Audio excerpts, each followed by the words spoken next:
Hello, good morning. എന്തൊക്കെയാണ് എല്ലാവരും വിശേഷം? എന്തൊക്കെയാണ് പോകുന്നത്? ഉഷാറായിട്ട് പോകുന്നു വിശ്വസിക്കുന്നു. പിന്നെ നമ്മളൊരു ഫുൾ വീഡിയോ ഇതുപോലെ ചെയ്തിട്ട് ലാസ്റ്റ് ഇയർ നോമ്പിന്റെ സമയത്ത് സെയിം ടൈമിലാണ് നമ്മൾ ഒരു ഫുൾ വീഡിയോ ചെയ്യുന്നത്. ഏകദേശം 1 year ആയിട്ടുണ്ട്. കഴിഞ്ഞ വർഷം നോമ്പിന്റെ ടൈമിൽ തുടങ്ങിയിട്ട് ആ ഒരു മന്ത് തന്നെ 2-3 വീഡിയോ ചെയ്ത് പിന്നെ സ്റ്റോപ്പ് ചെയ്യേണ്ടി വന്നു. മെയിനായിട്ട് മടി, കൺസിസ്റ്റൻസി ഇതൊന്നും ഉണ്ടായിരുന്നില്ല. അപ്പം ഈ ഇയർ എടുത്തൊരു റെസൊല്യൂഷൻ ആണ്, ഇയറെങ്കിലും ലൈക്ക് കുറച്ച് കൺസിസ്റ്റന്റ് ആയിട്ട് വീഡിയോ ചെയ്യണമെന്ന്. അപ്പൊ അതിന്റെ ഭാഗമായിട്ട് നമുക്ക് ഫുൾ വീഡിയോ ഇന്നത്തെ വീഡിയോ വെച്ചിട്ട് സ്റ്റാർട്ട് ചെയ്യാം. അപ്പൊ ഇന്നത്തെ വീഡിയോ എന്താണെന്ന് വെച്ചാൽ ഒരു ചെറിയ നോമ്പുറയാണ്. നമ്മൾ ഇവിടുത്തെ ഫാമിലി ആയിട്ട് ഇവിടുത്തെ ഫ്രണ്ട്സ് ആയിട്ട് നടത്തുന്ന ചെറിയൊരു ഇഫ്താർ. നമ്മൾ എല്ലാ വർഷവും ഇതേപോലെ നടത്താറുണ്ട്. അപ്പൊ കഴിഞ്ഞ വീക്കെൻഡ് നമ്മുടെ ഫ്രണ്ടിന്റെ വീട്ടിൽ വെച്ചിട്ടായിരുന്നു. അപ്പൊ നമ്മൾ അന്ന് ഡിസൈഡ് ചെയ്തത് നമ്മുടെ ഇന്നത്തെ ഇഫ്താർ നമുക്ക് പുറത്ത് എവിടെയെങ്കിലും വെച്ചിട്ട് എല്ലാവരും കൂടെ യാത്ര ചെയ്യുന്ന രീതിയിൽ സെലിബ്രേറ്റ് ചെയ്യാനായിരുന്നു. പക്ഷെ ഇപ്പോഴത്തെ കറണ്ട് സിറ്റുവേഷൻ അനുസരിച്ചിട്ട് നമുക്ക് പുറത്ത് എവിടെയും കൂടാൻ പറ്റാത്ത അവസ്ഥയാണ്. അപ്പൊ അതുകൊണ്ട് നമ്മൾ ഇവിടെ വെച്ചിട്ട് തന്നെ ചെയ്യാന്ന് വിചാരിച്ചു. അങ്ങനെ ഇന്ന് ഫിക്സ് ചെയ്തു. ഫ്രൈഡേ ആയതുകൊണ്ട് തന്നെ എല്ലാവർക്കും ഓഫാണ്. ഓൾറെഡി നമ്മളെ യുദ്ധം കാരണം എല്ലാവർക്കും ഓഫ് തന്നെയാണ്. കുറച്ചു പേർക്ക് വർക്ക് ഫ്രം ഹോം അങ്ങനെയൊക്കെ ആയിട്ടാണ് പോകുന്നത്. അപ്പൊ നമ്മള് ഇന്ന് ഫ്രൈഡേ ആകുമ്പോൾ എല്ലാവർക്കും ഒരുപോലെ ലീവാണല്ലോ, അതുകൊണ്ട് ഇന്ന് ചെയ്യാന്ന് വിചാരിച്ചു. ഇപ്പൊ സമയം 11 മണി ആയിട്ടുണ്ട്. എന്റെ ഒരു ആഗ്രഹം എല്ലാവരും വരുമ്പോഴേക്കും എല്ലാം സെറ്റ് ആയിട്ട് നല്ല വൃത്തിയിൽ അറേഞ്ച് ചെയ്ത് ഇരിക്കണം എന്നാണ്. അപ്പം മാക്സിമം ട്രൈ ചെയ്യാം. ഇന്നലെ തന്നെ ഞാൻ കുറച്ച് മീറ്റ് ചെയ്ത് വെച്ചിട്ടുണ്ടായിരുന്നു. ഇന്നെല്ലാം കൂടെ പോസിബിൾ ആവില്ല എന്ന് അറിയുന്നതുകൊണ്ട് ഞാൻ അജും കൂടെ കൂടിയിട്ട് ഇന്നലെ കുറച്ച് നമ്മുടെ സ്നാക്സിന്റെ ഒക്കെ ഫീലിങ്സ്, അതേപോലെ കറിക്ക് ആവശ്യമായിട്ടുള്ള സവോള അങ്ങനത്തെ കട്ടിങ് പരിപാടികളൊക്കെ ഇന്നലെ തന്നെ തീർത്ത് വെച്ചിട്ടുണ്ടായിരുന്നു. അതുകൊണ്ട് കുറച്ചുകൂടെ ഈസി ആയിരിക്കും. പക്ഷെ നമ്മുടെ മെയിൻ കോഴ്സ് എല്ലാം നമുക്ക് ചെയ്യാനുണ്ട്. അപ്പൊ ഞാൻ ഇന്നത്തെ മെനു എന്തൊക്കെയാന്ന് പറയാം. ഇത് ഞാൻ ഇന്നലെ നമ്മൾ ഗ്രോസറി ഷോപ്പിങ്ങിന് വേണ്ടിയിട്ട് പോയ സമയത്ത് ലിസ്റ്റ് ഇട്ടുണ്ടായിരുന്നു. അപ്പൊ നമ്മള് സ്റ്റാർട്ടർ ആയിട്ട് വരുന്നത് നമുക്ക് ചെമ്മീൻ സമൂസ, അതേപോലെ ചിക്കൻ കട്ട്ലറ്റ്, പിന്നെ എഗ് പോള, പിന്നെ ബ്രെഡ് ഓരി, പിന്നെ സമയം കിട്ടുകയാണെങ്കിൽ നമുക്ക് എഗ് ബജിയും കൂടെ ഉണ്ടാക്കണം എന്ന് വിചാരിക്കുന്നുണ്ട്. പിന്നെ നമ്മൾ മെയിൻ കോഴ്സ് ആയിട്ട് ഗീ റൈസ്, ചിക്കൻ സ്റ്റൂ, പിന്നെ ചെമ്മീൻ റോസ്റ്റ്, പത്തിരി, ബീഫ് റോസ്റ്റ്, പിന്നെ ഡ്രിങ്ക് ആയിട്ട് നമ്മളെ മാംഗോ സാഗോ ഡ്രിങ്ക്. അതിന്റെ ഒരു ഷോർട്ട് വീഡിയോ ഞാൻ ഓൾറെഡി പോസ്റ്റ് ചെയ്തിട്ടുണ്ട്. അപ്പം ഇൻട്രസ്റ്റ് ഉള്ളവരൊന്ന് പോയി കാണണം കേട്ടോ. അപ്പൊ മാംഗോ സാഗോ ഡ്രിങ്ക്, അതേപോലെ കരിക്കഞ്ഞി, ചായ, പിന്നെ യൂഷ്വലി ആയിട്ടുള്ള സാധനങ്ങൾ, പിന്നെ കുറച്ച് ഫ്രൂട്ട്സ്. അപ്പൊ ഇതൊക്കെയാണ് നമ്മുടെ മെനു. അപ്പൊ നമുക്കറിയാം സമയം കഴിയുന്നില്ല. നമുക്ക് പരിപാടി സ്റ്റാർട്ട് ചെയ്തുകൊണ്ട് നമുക്ക് സംസാരിച്ചുകൊണ്ട് ഓരോന്ന് ചെയ്യാം. അപ്പൊ എത്രത്തോളം എനിക്ക് വീഡിയോ എടുക്കാനും കുക്കിങ്ങും എല്ലാം കൂടി നടക്കുമെന്ന് അറിയില്ല. ഫസ്റ്റ് ടൈം ആണ് ഇങ്ങനെ ഒരു പ്രോപ്പർ ആയിട്ട് ചെയ്യണമെന്ന് വിചാരിക്കുന്നത്. അപ്പം മാക്സിമം പറ്റുന്ന രീതിയിൽ എന്തായാലും എല്ലാം കവർ ചെയ്യാൻ നോക്കാം. അപ്പൊ നമുക്ക് നേരെ വീഡിയോയിലോട്ട് പോവാം. നമുക്ക് ബീഫ് എടുത്തിട്ട് ബീഫ് റോസ്റ്റ് ഇടാനുണ്ട്. അപ്പൊ നമുക്ക് ബീഫ് റോസ്റ്റിലേക്കുള്ള ബീഫ് നമുക്ക് വെള്ളത്തിലിട്ട് വെക്കാം.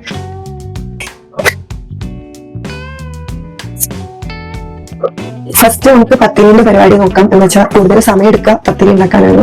അപ്പം അത്യാവശ്യം കുറച്ച് ആളൊക്കെ നമ്മളെല്ലാവരും കൂടി കൂടിയിട്ട് ഒരു 14-15 പേരുണ്ടാവും. അപ്പൊ എന്തായാലും കുറച്ച് കൂടുതൽ ക്വാണ്ടിറ്റി വേണം. അത്യാവശ്യം നല്ല സമയം പോകുന്ന ഒരു പ്രോസസ്സാണ്. അപ്പൊ ഞാൻ വിചാരിച്ച പത്തിരിന്റെ പരിപാടി ഒന്ന് സൈഡാക്കി വെച്ച് കഴിഞ്ഞാൽ പിന്നെ ബാക്കി റിലാക്സ് ചെയ്തിട്ട് പോകാമല്ലോ. അപ്പം ഞാൻ യൂഷ്വലി പത്തിരിക്ക് വേണ്ടിയിട്ട് എടുക്കാറ് അജ്മീന്റെ റൈസ് പൗഡറാണ്. ഇതെനിക്ക് അത്യാവശ്യം നന്നായിട്ട് വർക്കായിട്ട് വന്നിട്ടുണ്ട്. അപ്പൊ നമുക്ക് പത്തിരിന്റെ പരിപാടി ഉണ്ടാക്കാം. ഞങ്ങൾ രണ്ടുപേരാകുമ്പം ഇതൊരു ഗ്ലാസ്സിന് ലൈക്ക് ഒരു ഗ്ലാസ് എടുത്താൽ നമുക്ക് രണ്ടുപേർക്ക് 2 നേരത്തേക്ക് സുഖമായിട്ട് കഴിക്കാണ്ടാവും. അപ്പൊ ഞാൻ ഇപ്പം ഇതിന് 4 ഗ്ലാസ് വെച്ചിട്ട് എടുക്കുന്നുണ്ട്. അപ്പൊ ഒരു ഗ്ലാസ് പൊടിക്ക് 1.5 ഗ്ലാസ് വെള്ളം വീതം ആണ് വെക്കാറ്. നമുക്ക് വെള്ളം വെക്കാം.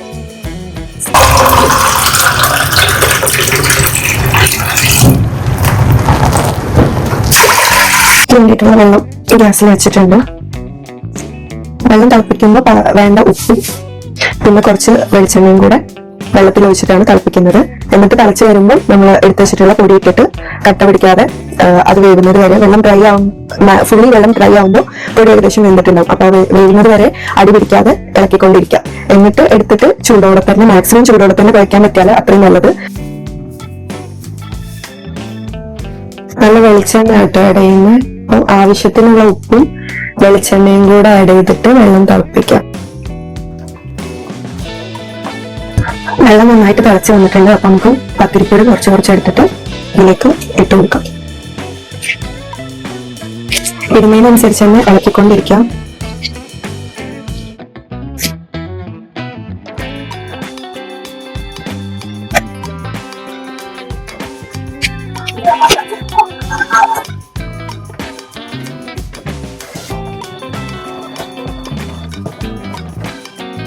പത്തിരിപ്പൊടി നന്നായിട്ട് വെന്ത് വന്നിട്ടുണ്ട്.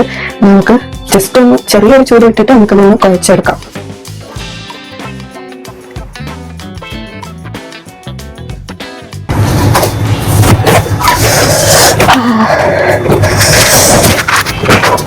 കുഴച്ചെടുക്കുന്നതാണ് ടാസ്ക്. ചൂടോട് എടുത്ത് കൈ അത്യാവശ്യം നന്നായിട്ട് തന്നെ പോകും.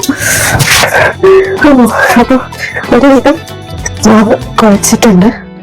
ഈ ഒരു പരുവത്തില് എന്റെ കയ്യിൽ വലിയ തട്ടോ അങ്ങനത്തെ പാത്രങ്ങളൊന്നും ഇല്ല. അതുണ്ടെങ്കിൽ കുറച്ചും കൂടെ ഈസിയാണ്. ഒരുവിധം കുഴഞ്ഞതിന് ശേഷം നമുക്ക് കുറച്ച് വെളിച്ചെണ്ണയും കൂടെ ആഡ് ചെയ്തിട്ട് ഒന്നുകൂടെ കുഴച്ചെടുക്കാം. Good morning. അങ്ങനെ പത്തിരിന്റെ കുഴയൊക്കെ ഏകദേശം റെഡിയായി വന്നപ്പോഴേക്കും അജു എണീറ്റ് വന്നിട്ടുണ്ട്. ഇനി അജു പള്ളിയിൽ പോയി വരുമ്പോഴേക്കും നമുക്ക് പത്തിരി പരിപാടി ഏകദേശം സൈഡാക്കണം. അങ്ങനെ ഇതുപോലെ ബോൾസ് ആക്കിയിട്ട് എടുക്കുക. പള്ളിയിൽ നിന്ന് തിരിച്ചെത്തിയതിനു ശേഷം അജുവും കൂടെ കിച്ചണിൽ കയറിയിട്ടുണ്ടായിരുന്നു. ചിക്കൻ റോസ്റ്റും ബീഫ് റോസ്റ്റും അജു ചെയ്തോളാന്നാണ് പറഞ്ഞിട്ടുള്ളത്. രണ്ടുപേരും കൂടെ ഒത്തുപിടിച്ചാൽ ഇനി സമയമാകുമ്പോഴേക്കും എല്ലാം സെറ്റ് ആക്കാൻ കഴിയുള്ളൂ. ഒരു സൈഡിൽ ചിക്കൻ റോസ്റ്റിന് വേണ്ടിയിട്ടുള്ള ക്യാരറ്റ് പൊട്ടറ്റോ ഒക്കെ സെറ്റ് ചെയ്തുകൊണ്ടിരിക്കുന്നുണ്ട്. അതിന്റെ ഒപ്പം തന്നെ ഞാനിപ്പുറത്ത് ഗീ റൈസ് സ്റ്റാർട്ട് ചെയ്തു. ഗീ റൈസ് സാധാരണ എല്ലാവരും ചെയ്യുന്ന പോലെ തന്നെ ഗീ ഒഴിച്ചതിന് ശേഷം നമുക്ക് വേണ്ട സ്പൈസസ് കാര്യങ്ങളൊക്കെ ഇട്ട് ഞാൻ യൂഷ്വലി വറുത്തിട്ടാണ് ചെയ്യാറ്. അപ്പൊ അരി വറുത്ത് പിന്നെ വെള്ളം ചൂടാക്കിയിട്ട് സെപ്പറേറ്റ് ചെയ്യാൻ ഒഴിക്കാറാണ് ചെയ്യാറ്. അങ്ങനെ ചെയ്തുകൊണ്ടൊന്നും അപ്പോഴേക്ക് അജുവിന്റെ കട്ടിങ് പരിപാടികളൊക്കെ കഴിഞ്ഞിട്ടുണ്ട്. ഞാൻ നേരെ പത്തിരി പരത്താൻ വേണ്ടി സ്റ്റാർട്ട് ചെയ്തു. അജു നേരെ കുക്കിങ്ങിലോട്ടും കയറി. കഴിഞ്ഞ വർഷത്തെ നോമ്പിന്റെ ടൈമിൽ പത്തിരി ഉണ്ടാക്കാൻ വേണ്ടി പത്തിരി പ്രസ് ഉണ്ടായിരുന്നില്ല. അതുകൊണ്ട് കുറച്ച് ടഫായിരുന്നു പത്തിരി ഉണ്ടാക്കാൻ. ഇത്തവണ ഞാൻ നാട്ടിൽ പോയ സമയത്ത് പത്തിരി പ്രസ് കൊണ്ടുവന്നുകൊണ്ട് തന്നെ കുറച്ചും കൂടെ ഈസിയായി കാര്യങ്ങൾ. അപ്പൊ പത്തിരി ഇവിടെ പരത്തിക്കൊണ്ടിരിക്കുന്നതിനനുസരിച്ച് അപ്പുറത്ത് ഒരടുപ്പത്ത് ചിക്കൻ സ്റ്റൂവും അതേപോലെ ഗീ റൈസും റെഡി ആയോണ്ടിരിക്കുന്നുണ്ട്. അജു നേരെ ബീഫ് കട്ട് ചെയ്ത് തുടങ്ങിയപ്പോഴേക്കും ഞാനിവിടെ പത്തിരി ചുട്ടു തുടങ്ങി. പത്തിരി ചുട്ടുകൊണ്ടിരിക്കുമ്പോഴാണ് നമ്മുടെ വോറിന്റെ സൈറനും കാര്യങ്ങളൊക്കെ മുഴങ്ങി തുടങ്ങി. അപ്പൊ ഒന്നുകൂടെ സ്ട്രെസ്സായിട്ടോ. നോക്കുമ്പോൾ സമയം ഓടാൻ തുടങ്ങി. പിന്നെ അങ്ങോട്ടേക്ക് ഒരു ഓട്ടപ്രദക്ഷിണായിരുന്നു കേട്ടോ.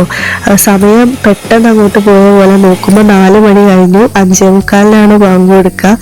അപ്പം പിന്നീട് അങ്ങോട്ട് ഫുള്ള് വീഡിയോ കവർ ചെയ്യാൻ പറ്റിയില്ല. ഞാൻ കുറച്ച് ക്ലിപ്സ് എടുത്ത് വെച്ചിട്ടുണ്ടായിരുന്നു. പിന്നെ ജ്യൂസ് ഒരു വഴിക്ക് നടക്കുന്നു, അപ്പുറത്ത് സ്നാക്സ് എല്ലാം കൂടെ പൊരിച്ചുകൊണ്ടിരിക്കുന്നു. പിന്നെ ഫ്രൂട്ട്സ് കട്ടിങ്ങിന്റെ പരിപാടി ഒരു സൈഡിൽ അജു ക്ലീൻ ചെയ്തുകൊണ്ടിരിക്കുന്നുണ്ട്. അങ്ങനെ എല്ലാം കൂടെ ഒരു ഓട്ടത്തിലായിരുന്നു ലാസ്റ്റിലോട്ട്.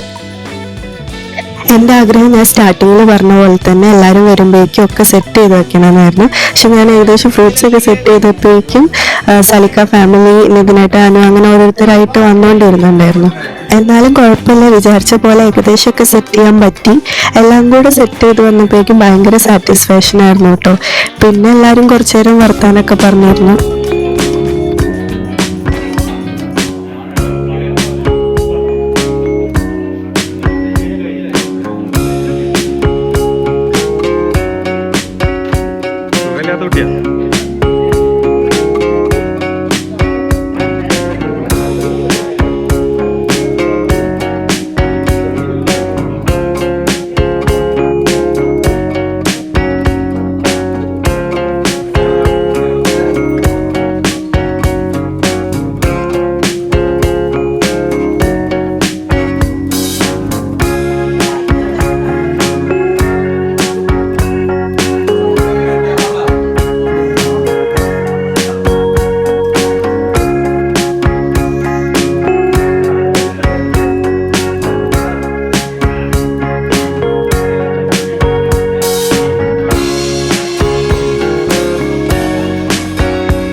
ഭക്ഷണത്തിന് ശേഷം ഞങ്ങൾ എല്ലാവരും കൂടെ ഒന്ന് പുറത്തേക്ക് ഇറങ്ങിയിട്ടോ.